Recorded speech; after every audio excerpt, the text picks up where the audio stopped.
Welcome, episode number 36 here on Horns Up. And yeah, I actually don't know where to begin for this because this is actually a band that we wanted to really talk to on the podcast. We've actually talked to Dan Tompkins, who was associated and is still associated. I keep forgetting that with every new album that Tesseract releases, I expect a new vocalist now. That's just the norm. I'm sorry, Dan. Sorry for saying that. But anyways, the big news was that Tesseract is coming down to India again. Second time this the year. second time this year. Wow, right? Huge achievement. Yay to all Tesseract fanboys. And they're going to be playing in Meghalaya. At the NH7 Weekender. Yeah, of course. And this time around, we reached out to James Monteith. I'm really sorry, James, but I'm absolutely massacring your name here because I'm not that cultured enough to know how to pronounce it. Monteith. Yeah, and he's the guitarist for Tesseract, and not only that, I've been in touch with him over the past few years because of his PR company, Hold Tight PR. Yeah, so. And that's a very cool thing that he actually does. He is the director, and we caught him at a time when he was in the middle of work, so we had very little time with him. And also, I think in the cacophony of the office, the recording isn't as crisp or as good sounding as we normally kind of have. So please bear with us on that. I'm going to just shrug it as something that James needs to do with us again at an eventual time. Yeah, definitely, because, when Tesseract played earlier on this year, we were trying to reach out to them and it didn't work out. Yeah, it didn't work out that time. It may work out for us this time. I don't know if we'll actually be going to Meghalaya or not, whatever we hope. But let me tell you the basis of this interview. So since Tesseract was coming up again, we didn't really want to talk Sonder because Sonder's it's almost it is a year old now. So we didn't want to visit that route. Instead, we are focusing heavily on what it takes to essentially come down to India and play a show. And what happens if the show doesn't go according to plan? And how can any band kind of save face after that? And this happens because of my very traumatic Tesseract experience in Bangalore. You'll listen to more of that on the pod. Here he is, James Montieth.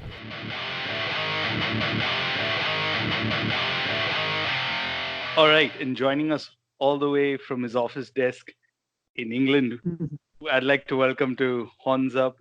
Welcome, James. How are you doing today? Hey, man, I'm very well, thanks. How are you? Doing all right.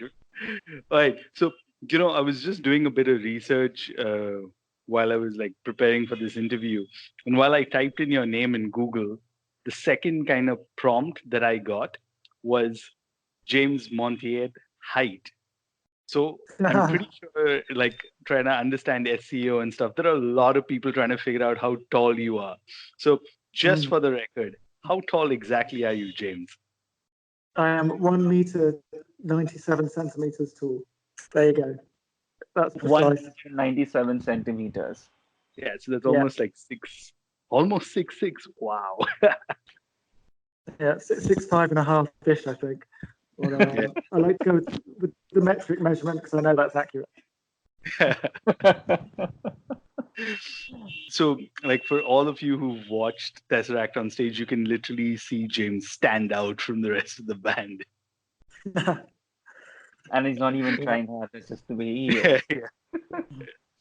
But it means I get the best view as well. I can see the furthest out of everybody. It has its advantages being my size. Yeah. Really connect with the people who are at the back. Yeah, exactly. Or hide from the people at the front. So, call it coincidence or what, but during one of our recording sessions a couple of weeks ago, Animesh and I were talking as to who we should get as future guests. And one of the names that came up was yours.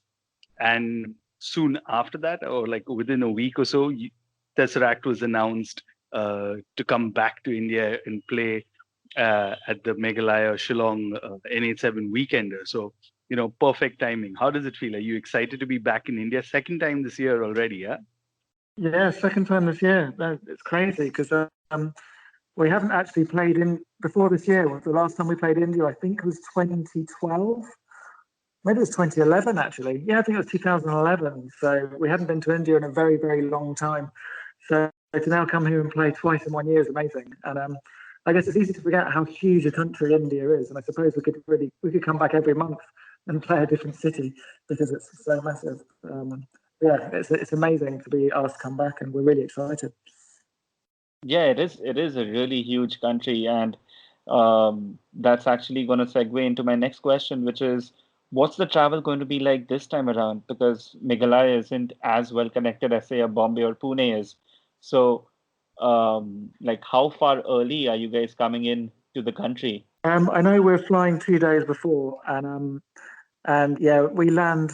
I don't know. I actually don't know where we're changing, but yeah, we're landing obviously at a major airport, and then have to change again to fly to Shillong. So yes, it's going to take a bit longer than usual, I think. But can't complain. Apparently, I've basically looked it up, and it looks like a really beautiful part of the world. So, and loads of amazing things to see. I know our tour managers are arranging some kind of temple tours for us. Apparently, there's some really interesting stuff to check out in the city, and yeah, I'm really excited. That's always nice. A little bit of work, a little bit of play. Absolutely, yeah. Just to go back, the first time you played India was in support of Meshuggah at the Great Indian Rock Festival, and you played multiple shows across India. This was 2010, and this next month, the show you're playing is going to be your fifth trip in less than a decade. So, what changes have you kind of noticed on your trips over the years, both in the audiences and shows alike? Well, that's interesting. I remember, I think the second time we came, we had an interesting experience when we played a university show, and they segregated all the genders. So you had boys on one side, girls on the other, and that was kind of hilarious because there was like thousands of like males, and there was literally like a handful of girls at the front of the girls' side. Yeah, I don't know if that's a common thing so much anymore. I don't know. In all honesty, I guess we never get to see quite enough, and we always go to different places, so it's quite hard to make a comparison. But it does feel like rock music and heavy metal music is very much alive in India, and and it's maybe growing. I don't know, so many bands seem to be going to India now, and it's great. Mm-hmm. This next one actually stems from being part of a band as well. Traveling together has its ups and downs, and especially so when you're in each other's faces almost the whole time. How do you unwind, and how does everyone in Tesseract deal, or how have you guys dealt with this over the years of being together as a band? I suppose just keep busy, really. Like I do a lot of my day job work while I'm on tour. That keeps me occupied. There's always plenty of alcohol to drink if you want to, forget about the day that's just happened, or continue to enjoy the day. I think everyone just keeps themselves occupied with a lot of things they do themselves. So we do have a lot of alone time, I suppose. We may be together in a room, but our heads are all somewhere else doing different things. And I think that keeps it quite healthy because we're not in each other's faces too much. But I think in terms of all the travel we've done, we're quite lucky in that we all get on very well, and I think we all enjoy each other's company. We also don't see each other very much when we're not on tour, so I guess it's I think we've got a nice balance going on. All right. I want to rewind a little bit back to a show in Bangalore. I think this was the one in 2011. This was the one that got rained out. Do you remember that? 13, yeah, that was 13, I think. Oh, that was 13? 14, 14. Sorry. 13, yeah. Or 13. Yeah. The one that got rained out. Yeah. Okay. All right. So I have to ask this, and possibly it's to help people understand why these sort of decisions are taken. Why does a show get cancelled at the last minute? And mind you, I'm not talking about Bangalore specifically. Well, it's usually because there's no way the show can happen. The reason why that show got cancelled was because there was a torrential downpour and the stage wasn't equipped to cope with it. When we were trying to do changeover, everyone's getting electric shocks off cables. Like it was dangerous. But I think the band before us, and so I watched you from afar, one of their guitar players had an electric shock partway through the set and had to walk off stage because he couldn't play anymore. And I think one of the speaker stacks stopped working as well because something shorted out. So basically, there was absolutely no way we could play. We're really gutted. It's a long way to go to not do anything. Of course. But there was absolutely no way we could do it. And I think that's the only reason the show will ever be cancelled is if there's absolutely no way it can happen. It's very rarely for like a trivial reason, because ultimately we want to go and play places, and that's why we do this. If we didn't want to play shows, then we wouldn't travel half around the world to do it. Yeah, that actually takes me into the next question. It's kind of related with what you do as well, being the director at your PR agency as such. How does the band really deal with such situations? Because yes, I agree with you. It's highly unlikely that a show gets canned because of the band, but in the end, the audience will say it's the band that didn't play, and the band kind of gets made the poster child where it really shouldn't. It's almost like a reputation crisis, right? In a way. To a degree, but I think the band just needs to be very open and honest and say, and we need to say this is why it got cancelled. I mean, in terms of that particular gig, like we all just came out, we took our rider into the crowd and we started sharing our drinks with people. And we just hung out. Had to explain basically to people directly what the problem was. We actually had a more serious incident on our last US tour, where just before we went on, our stage box blew up, and wow, and we couldn't play. So we literally went on stage, we started playing, it died, and we were supporting Between the Buried and Me, so we had no time. So there was absolutely no, there's no. By the time we had switched it out for another piece of gear, our set would have been finished. So we had to walk off stage, and that was actually a much harder one to deal with because people heard us playing and then saw us stop playing, and then we were there for a few minutes and then had to walk off. And again, me and a few other guys went to the merch desk to explain to people. But still on the internet, we got torn to pieces, and lots of people were giving us loads and loads of aggression for it. And I mean, all you can do is explain the situation, make a real effort to explain it, and do it personally if you can.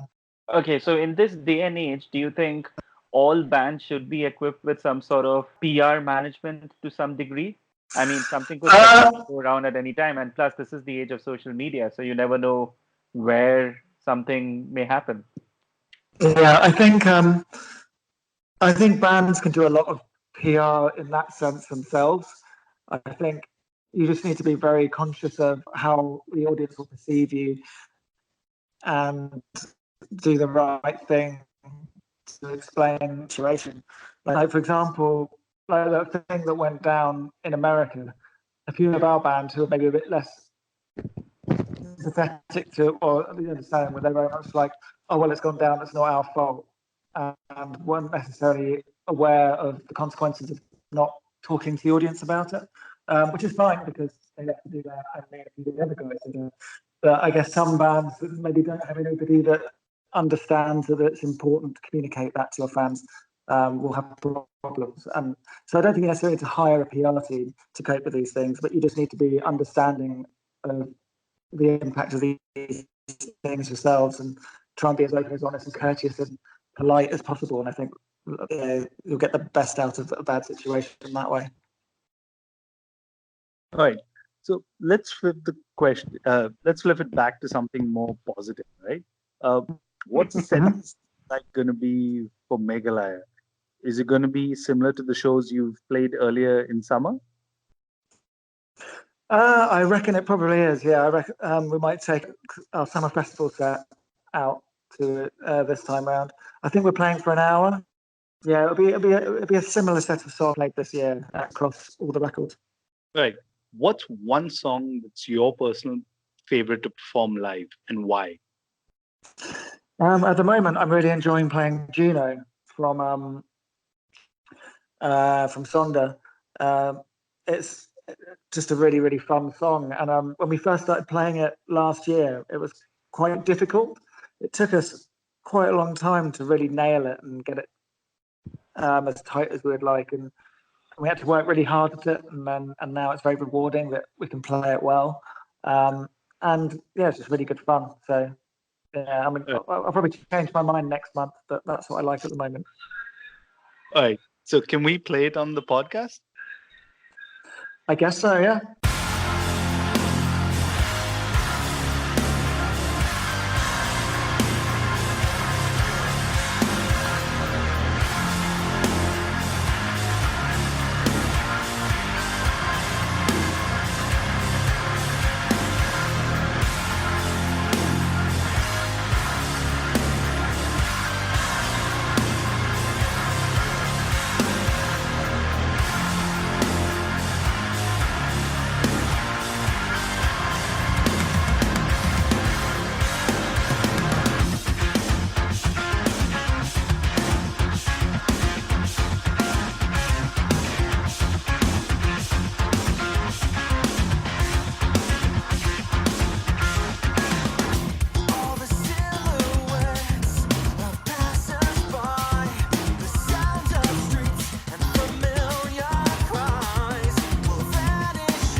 James, here's your next question, and you don't really have to answer this one, but let's give it a shot.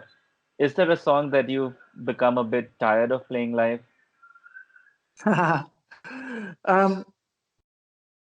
personally don't really enjoy playing April very much, but that's not because of the song. I think Okay. it's mainly because for 90% of it, I play three notes over and over again, and it gets really boring. But you know, the rest of the band are having much more fun than me. I'm literally playing a couple of notes over and over again. But yeah, it's not that I dislike the song. I like the song. It's just a boring moment. But then, you know, can't really complain about that. Really, that's a very, very small complaint. Yeah, okay. Thanks for being a sport and answering that. By the way, is anyone in the band, including you, are you guys into the Marvel comic or cinematic universe at all? And I'm sure you know where this is going. Yeah. Jay's quite into it, I suppose. None of us are massive comic nerds, but yeah, Okay. my kids are into it. Okay. So the question is, how many times has the band as such been approached for people coming in expecting this to be a Marvel tribute band or something? Has that ever happened? No, I wish it would happen more because we might reach more audiences. No, we occasionally get asked if we name the band after the Avengers, even though the movie came out. What was it? Exactly. 2013 Yeah, or it 14? came out after your thing. Yeah, but yeah, no. One thing we do I find quite funny actually is there are loads of other music artists called Tesseract. It's like a 70s punk band called Tesseract. Yeah. There's like a Bristol drum and bass like crew called Tesseract who I've started following recently. They're really good. And then there's something else. I found another Tesseract somewhere. I think it's a Psytrance festival somewhere in Europe. Like so, yeah, it seems to be quite common. Yeah, and actually, I was looking up that you're mentioning it. There was actually a startup here in India that got acquired recently called Tesseract. So Tesseract.in actually is their URL. No way. That's pretty funny. Yeah. Right. So, from your social media updates, anyone can kind of tell that you have been in the studio. What can you tell us about the new material that you're working on? It's early days at the moment because we've got a couple of tracks that are sketched out, but we're not entirely sure where the whole direction is going. One track's quite heavy. It's got a big anthemic chorus and quite a heavy riff. The other track's a little bit more floaty and spacey. But there are hours and hours of ideas. So basically, the next 10 months is going to be turning those ideas into songs. We're hoping in 6 months' time we'll have a much better idea of what the album's going to be like. So at the moment, we don't know ourselves. We're just seeing what works and what doesn't, and hoping for the best. Okay, Right. so just to hear that right, that's around 10 months of pre-production overall. More pre-production and the actual album end up sort of kind of the whole thing works together really.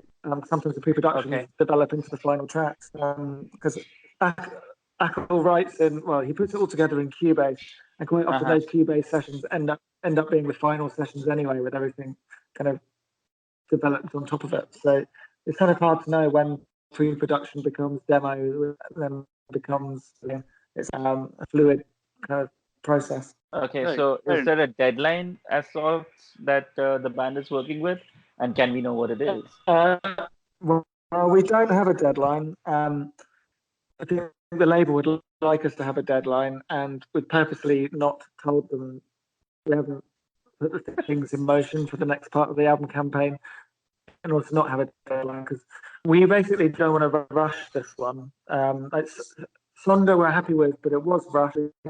Deadlines to meet, and we had to get it done by a certain time, and a few of us weren't 100% happy with the results. So this one, we're basically going to take our time with it. However, we're not doing very much between now and next summer, and so with no touring or anything, we want to focus on the record, and I think we'd like to have something finished by next summer. But that's our personal goal at the moment. That's not a deadline.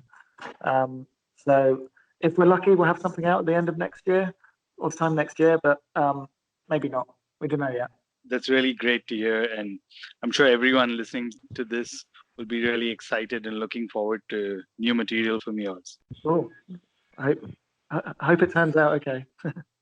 I hope you guys, I really hope you guys get some inspiration for something really cool and new and awesome from your trip to Meghalaya that's coming up. A lot of people are waiting for that. Awesome to hear. Thank you so much for spending some time out. I know how vexing it can be at times to just pull away from work and do these kind of other work-related, non-work-related work requests. No worries. It's nice to have a break. All right, we won't keep you away from your work any longer. Thank you so much, and horns up. Cool.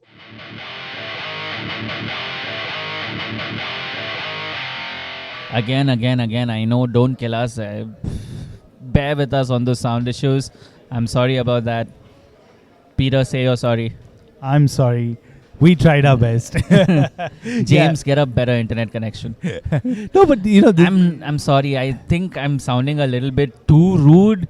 But yeah, I think, James, if you're up for it, let's do this conversation again. Maybe when we can actually talk a bit more at length and at ease. And yeah, we'll try and do this one better. It's weird, right? This is just like the fucking Bangalore gig. Bangalore gig.